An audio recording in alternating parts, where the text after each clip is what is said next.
জুলাই গণঅভ্যুত্থানে হাজারো শহীদের আত্মত্যাগ, হাজারো যোদ্ধার আহত হওয়া, চোখ হারানো, পা হারানোর বিনিময়ে আমরা একটা নতুন বাংলাদেশ গড়ার স্বপ্ন দেখছি। সেই নতুন বাংলাদেশ গড়ার দায়িত্ব আপনারা আমাদেরকে দিয়েছেন, আমরা সেই দায়িত্ব পালনে কাজ করছি। আমরা দেখেছি বিগত সময়গুলোতে উত্তরবঙ্গ উন্নয়ন কার্যক্রম থেকে শুরু করে সরকারের বিভিন্ন কার্যক্রমে বঞ্চিত হয়েছে, অবহেলিত হয়েছে। আমি অন্তর্বর্তীকালীন সরকারের পক্ষ থেকে বলতে চাই, আগামীর বাংলাদেশে এলাকা ভিত্তিক কোনো বৈষম্য আর থাকবে না। উত্তরবঙ্গ আর কখনোই উন্নয়ন কার্যক্রমের ক্ষেত্রে বঞ্চিত হবে না। আপনারা ইতিমধ্যে দেখেছেন অন্তর্বর্তীকালীন সরকার কিছু উদ্যোগ নিয়েছে।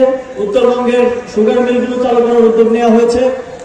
উত্তরবঙ্গে কৃষি ভিত্তিক শিল্পের বিকাশ ঘটানোর জন্য সরকার কাজ করে যাচ্ছে এবং স্থানীয় সরকার পল্লী উন্নয়ন সমবায় মন্ত্রণালয় থেকে উত্তরবঙ্গের উপজেলা পরিষদ, পৌরসভা এবং বিভিন্ন প্রকল্পে বরাদ্দ বৃদ্ধির জন্য আমরা কাজ করছি।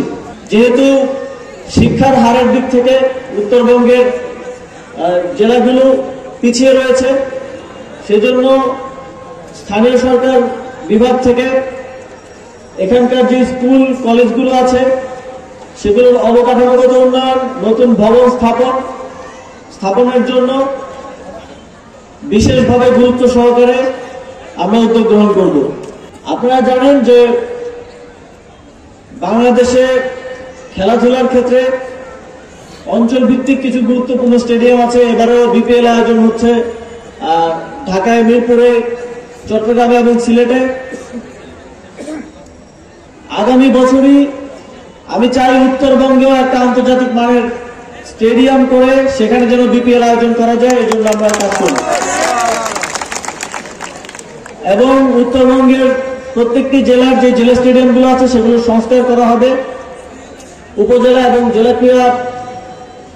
জেলা ক্রীড়া পরিষদকে পুনর্গঠন করা হচ্ছে। যেই নতুন দায়িত্বশীল যারা আসবেন তারা স্থানীয় পর্যায়ে ক্রীড়াকে প্রমোট করবেন এবং ক্রীড়াকে যেন ডিসেন্ট্রালাইজ করা যায়, ঢাকা থেকে স্থানীয় পর্যায়ে যেন খেলোয়াড়দেরকে উঠিয়ে নিয়ে আসা যায়, সেজন্য বিশেষ প্রণোদনা দেওয়া হবে।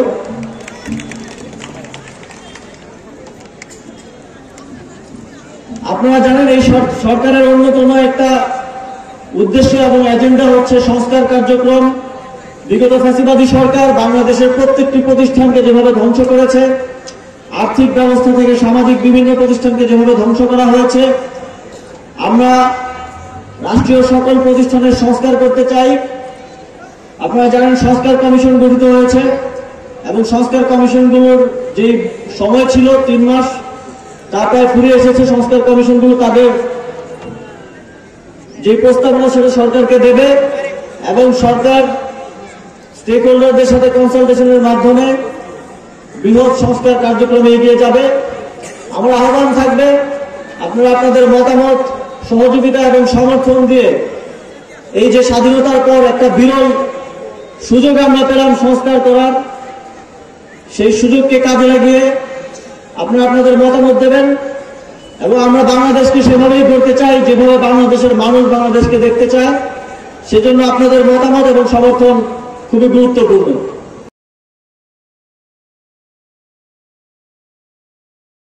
Double million offer Walton fridge কিনে পেতে পারেন 20 লক্ষ টাকা, রয়েছে কোটি কোটি টাকার নিশ্চিত উপহার।